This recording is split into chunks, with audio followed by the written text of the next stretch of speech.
वक्रतुण्ड महाकाय सूर्यकोटिसमप्रभा निर्विघ्नं कुरु मे देव सर्वकार्येषु सर्वदा सरस्वती नमस्तुभ्यं वरदे वरदायुधे विद्यारम्भं करिष्यामि सिद्धिर्भवतु मे सदा गुरुर्ब्रह्मा गुरुर्विष्णुः गुरुर्देवो महेश्वरः गुरुः साक्षात् परं ब्रह्म तस्मै श्री गुरवे नमः। ॐ सहना भवतु सहनौ भुनक्तु सह वीर्यं करवावहै तेजस्विनावधीतमस्तु मा विद्विषावहै। ॐ शान्तिः शान्तिः शान्तिः।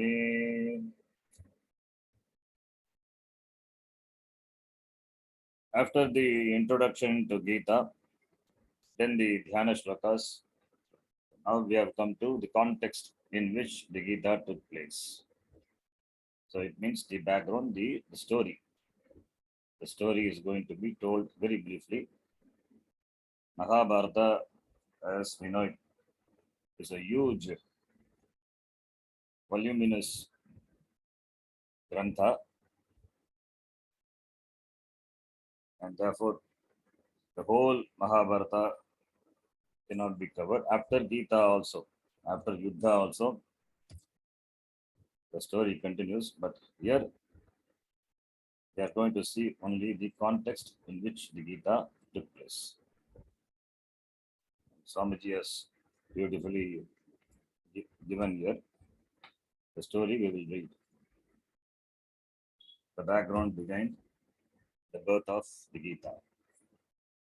The context of the Gita. A large-scale battle between the two factions of the royal clan of the Kurus in the days of Krishna provided the context for the Bhagavad Gita.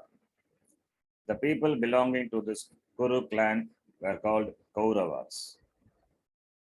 Kuru Vamshodbhavaha Kauravaha. Those who were born in the Kuru lineage is called Kaurava. Kauravaha Bhagavachanam. The battle was waged between 100 sons of Dhritarashtra, collectively referred to as Dhartarashtras. In Sanskritam, it would be Dhartarashtraha. And the 5 sons of Pandu, called the Pandavas. Pandavaha. The entire Mahabharata in which the Gita is placed is a piece of literature drama. Thus, the author Vyasa had the freedom to use his imagination creatively. He did this by weaving the whole tapestry of this huge epic around a few historical events and characters. The Kauravas. When Dhritarashtra and Pandu, the sons of Vichitravirya, came of age, Bhishma had to install one of them as the king to rule the Kauravas. Although Dhritarashtra was older than Pandu, he was not eligible to rule because he was blind. According to Dharma Shastra, which states exactly who can and cannot rule, ruling a kingdom being a very responsible and difficult job, a king should have all his faculties intact. Pandu therefore became the ruler. Pandu was a great man and he ruled well. He respected his older brother Dhritarashtra and gave him the full status of a king, even though he could not actually rule. Pandu went on a Digvijaya. Digvijaya meaning going in all the directions and conquering the rulers of various kingdoms and bringing them under one's subjugation.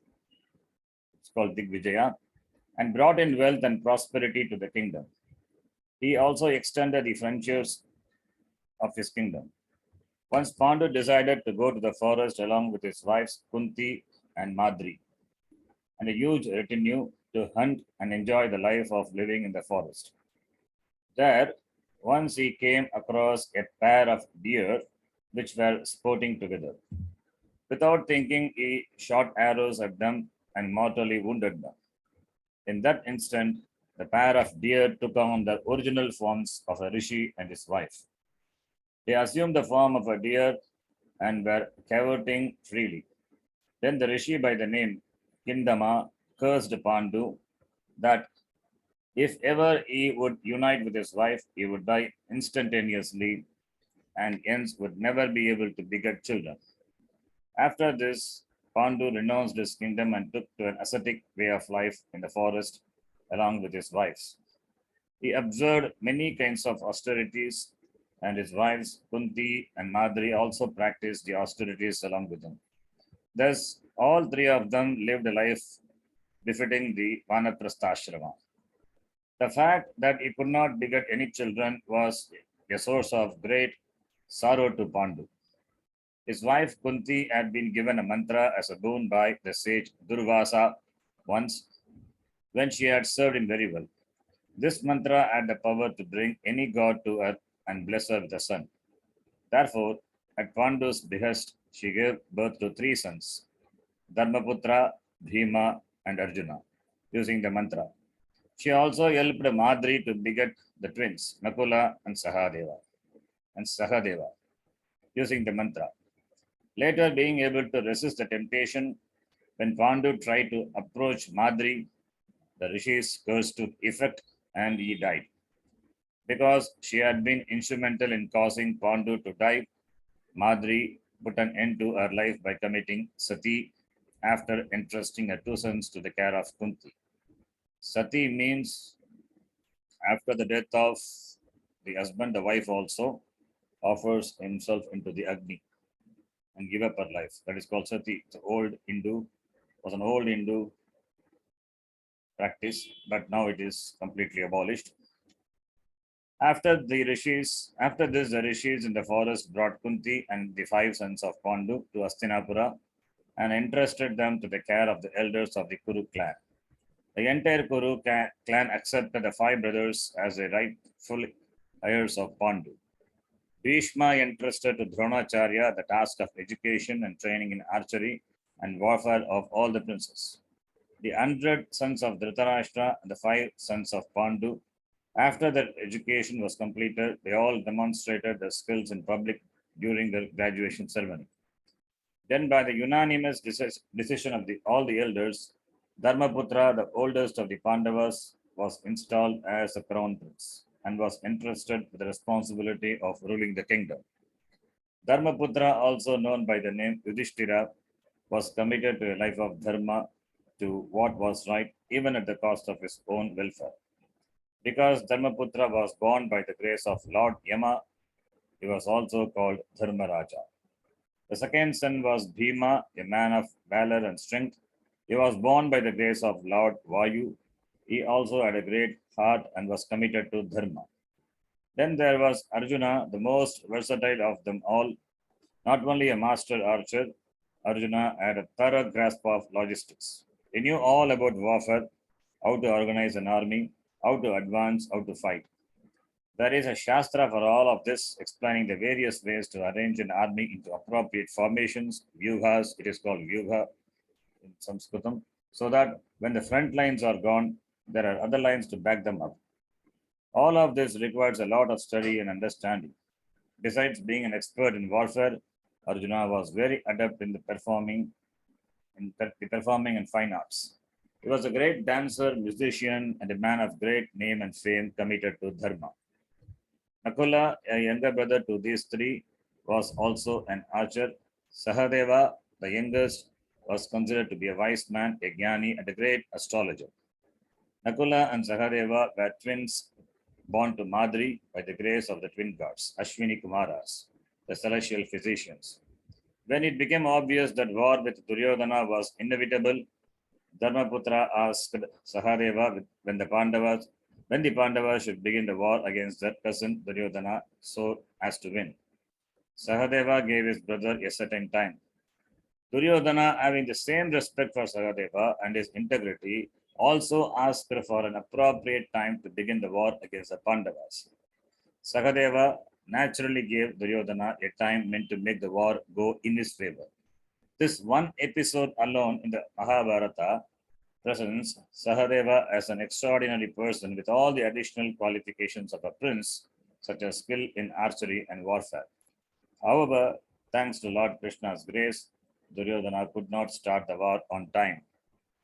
Together, Dharmaputra and his four younger brothers, committed to the law of Dharma, ruled the kingdom very well, and all the citizens were very pleased. One and all showered praise and accolades on the Pandavas. This marked the beginning of all the problems because the sons of Dhritarashtra, especially Duryodhana, were very jealous and did not accept the Pandavas as rulers. They did whatever they could to see that the Pandavas were always in trouble, even though, as princes, the Dhritarashtras were treated very well by the ruling Pandavas. Duryodhana's jealousy. The Pandavas grew up in the same place with their cousins, the younger sons of Dhritarashtra. Even as children, Duryodhana and his brothers were jealous of the Pandavas and would gang up and try to destroy them. Therefore, the Pandavas always grew up in the midst of great jealousy and constant fighting. They tried to understand that their cousins were jealous and accommodated them as best they could. Now that the people were very happy that Dharmaputra was their crown prince, Duryodhana's jealousy knew no bounds. From the time Dharmaputra became the crown prince, Duryodhana began scheming for the throne. He plotted with his uncle Shakuni, Karna, and his brothers to kill the Pandavas. With the silent approval of Dhritarashtra, Duryodhana plotted to kill the Pandavas at Varanavata, Varanavata. Varanavata is a place. Varanavata. Dhritarashtra sent them to Varanavata, Varana, Va is Dirgha. Varanavata, under the pretext of asking them to preside over an Utsava. Duryodhana had already built a palace made of inflammatory substances for the state and had sent one of his agents with the instruction that at an opportune moment he should set fire to the palace so that it would look like an accident. This would lead to the end of the Pandavas. But Vidura, who already knew about this plot, warned them and made secret arrangements for the escape. Who is Vidura? Vidura was another brother of Pandu and Dhritarashtra. In the footnote given, he was born to a servant maid and was not entitled to rule the kingdom.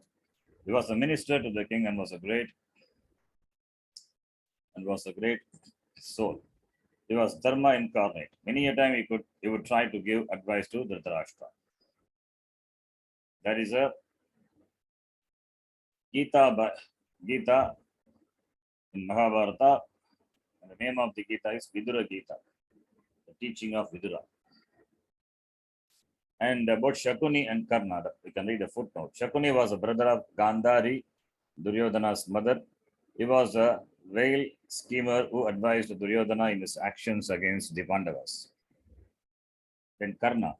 Karna was actually the son of Kunti, born to her by the grace of the Lord's Son, when she had experimented with the mantra that the sage Durvasa had given her when she was a young unmarried girl. When the child was born, being afraid of the society, she placed the child in a basket and floated it away in the river Ganga. This child was found and raised by a charioteer as his son. Karna was very valorous and grew up into a fine archer. He came to the graduation ceremony of the Kuru princess to prove himself and gain some acceptance. He challenged Arjuna, but he was not allowed to participate on the grounds that he was not a Kshatriya. When he thus stood humiliated, Duryodhana came to his rescue and crowned him as the prince of Angadesha. Since then, he became the most devoted friend of Duryodhana. Now coming back, so Vidura knew the plot and warned them and made arrangements for their escape. Everybody assumed that the Pandavas had perished in the fire. Except Vidura, no one knew of their escape. The Pandavas lived incognito for some time and went to Swayamvara of Draupadi, who was the daughter of the king of Panchala. Arjuna won the test, and all of them married Draupadi and came back to Hastinapura. This time, the elders of the Kuru family decided to put an end to the conflict by dividing the kingdom into two halls, one each for the Dhartarashtras and the Pandavas. The most undeveloped and unproductive part of the country, called Kandava Prastha, was given to the Pandavas as their share. Hastinapura itself, with the developed productive lands around it, went to the Dhartarashtras. But he accepted the deal and went to Kandava Prastha. With the help of Lord Krishna, Lord Indra, and the divine architects, the Pandavas made the land fertile and built a very beautiful capital for themselves. This was called Indraprastha. Yudhishthira sent his brothers in all directions for Digvijaya, and they in turn brought in wealth and made their country prosperous and powerful. Dharmaputra was asked by Vyasa to perform a great yajna called Rajasuya Yajna, in which money and food were to be distributed. In that Rajasuya Yajna, Duryodhana was in charge of distributing the money. He was known to be generous, and if it was someone else's money, he gave even more. Everyone participated in the yajna in some way, and this was Duryodhana's contribution to it. After the yajna, people began praising Dharmaputra and his brothers. This made Duryodhana even more jealous. He could not bear to see the prosperity of the Pandavas. He wanted Indraprastha for himself, but he knew that he could not win in a war with the Pandavas.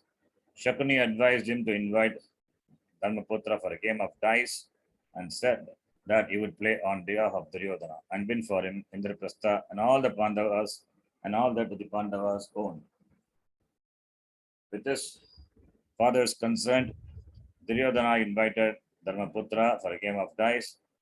Shakuni's plan worked. Dharmaputra lost everything. The game of dice, Dharmaputra's weakness. Dharmaputra accepted the invitation for a game of dice because it was considered to be a Kshatriya dharma not to refuse an invitation to a game of dice. But apart from that, he had a liking to it. That was his weakness. But he had not bargained for playing against Shakuni, who was an expert in the game. Dharmaputra was no match for Shakuni even in a fair game. But Shakuni had no intentions of playing fair. Not knowing that Shakuni had loaded the dice, Dharmaputra thought that with every subsequent throw he would recover what he had lost. Instead, being goaded by Shakuni to stake more and more, he lost the crown, the kingdom, his brothers, himself, and everything, even his wife Draupadi, who was also considered to be part of his wealth. Shakuni baited Dharmaputra to stake Draupadi in an attempt to regain all that he had lost. A gambler's thinking being what it is, Dharmaputra thought that this at last would work, and in that stake he lost her too. All the stories in the Mahabharata point out either certain human virtues or weaknesses. This story reveals that playing the game of dice is a weakness and that a gambler gambles everything.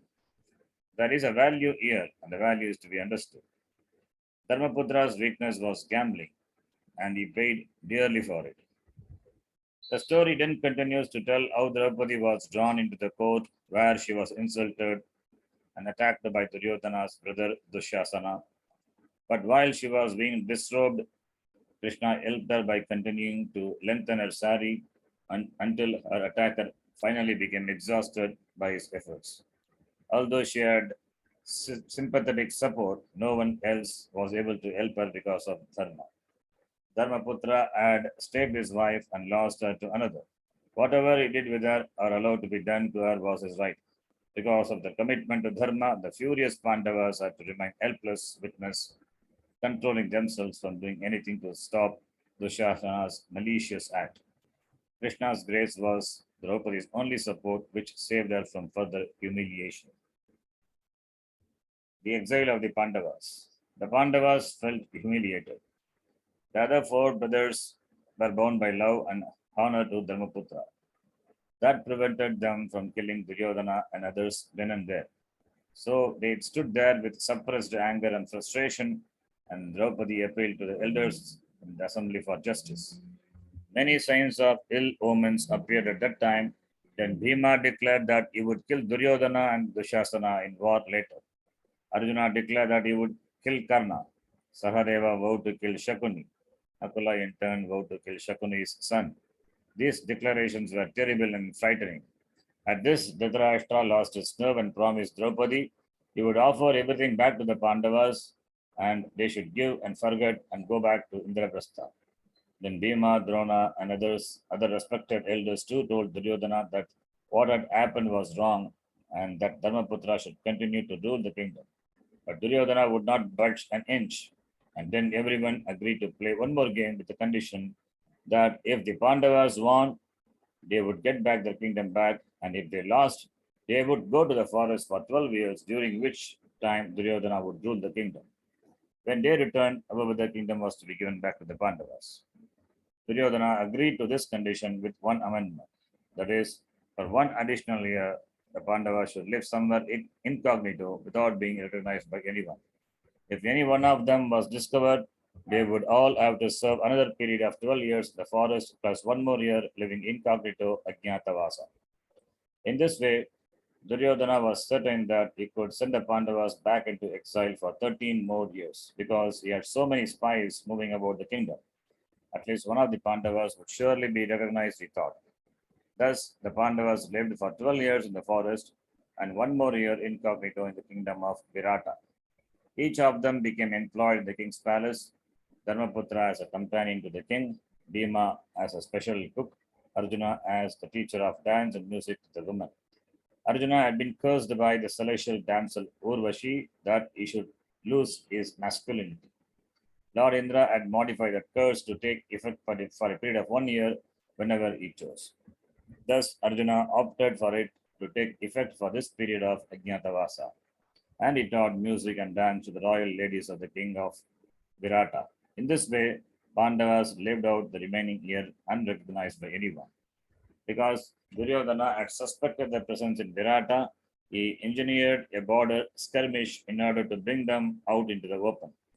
Arjuna did come out along with the prince of Virata, but the 1 year period had just expired. Bhishma was the one who told Duryodhana that according to the lunar calendar, the period was indeed over. All that came out of Duryodhana's scheme, therefore, was that Arjuna gave him and his people, Karna and the others, a good scare. It was a great day for Arjuna, one he had been long awaiting. The Pandavas returned. The Pandavas came back to claim the kingdom, but Duryodhana refused to return to them. No amount of pleading could convince him to alter his stand. Bhishma, along with other highly respected people, advised Duryodhana to return the kingdom, but he refused. Duryodhana had enjoyed absolute power for 13 years. Power corrupts, and absolute power corrupts absolutely. Duryodhana was now so corrupt that he would not give the Pandavas so much as a square inch of the kingdom. The Pandavas, for their part, were willing to accept anything because they wanted to avoid war. Therefore, they turned to Krishna for help. Bhima, in spite of his vow to avenge Draupadi by destroying his cousins, pleaded with Krishna to somehow avoid the war. They all told Krishna it will be the end of the entire family. We don't want this. We are ready to take anything but let Dharma prevail. Otherwise, it is adharma, it is not proper. We are supposed to protect Dharma. Now we have to fight, and we don't want to fight. Please make it possible for us to avoid the war. But even Krishna's eloquence, leading power, and negotiating acumen were of no avail. Duryodhana was too hard a nut to crack. His attitude towards his cousin was based on the fact that they were princes, members of the ruling class. They had valor and they were well armed with weapons. Let them fight, he said, and take the kingdom as they should. I am not going to give it back to them. I have declared war. If they want the kingdom, they should meet me in the battlefield in Kurukshetra and take it. Otherwise, let them go to the forest. I will not disturb them there. In his role as a mediator, Krishna then asked Duryodhana for some kind of compromise. He said, give them one state with 5 districts.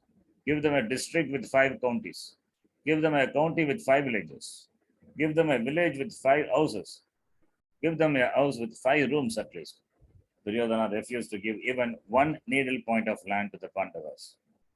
The issue, therefore, was no longer the kingdom, but a matter of dharma, a question of right and wrong. The Pandavas were the lawful rulers, even though Duryodhana ruled the kingdom de facto. The Pandavas were the rightful rulers in exile, and Duryodhana was a usurper who continued to occupy the throne. To allow a usurper to rule the kingdom is to allow injustice, adharma, to go unchecked. If the king himself is following adharma, what will happen to the kingdom?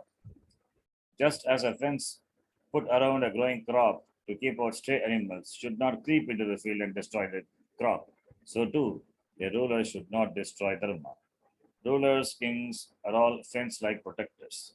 If they begin to follow dharma, the kingdom will not be fit to live in.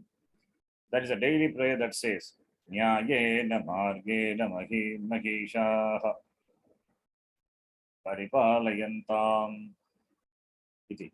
That all the rulers of the world rule the kingdoms following the path of justice. This is said because the word ruler implies justice. It may be your son or a cousin by marriage who has done wrong. Nevertheless, the person must be given the punishment that the crime deserves. This is the duty of a ruler. The Pandavas were supposed to protect dharma, law, and order, and Duryodhana had gone against it in every way. Dharma and justice had to be reinstated. Therefore, the Pandavas could not avoid this war, even though they had explored all possible avenues for avoiding the war. Because Duryodhana would not return the kingdom, Lord Krishna had no option but to hand over the challenging gloves to Dharmaputra, saying, I am sorry, I could not get even a square inch of land from Duryodhana. I tried everything, the situation is impossible. Here are the gloves, you have to fight. There is no other way. Now, the war is declared. It was with great reluctance that Dharmaputra accepted the need to fight.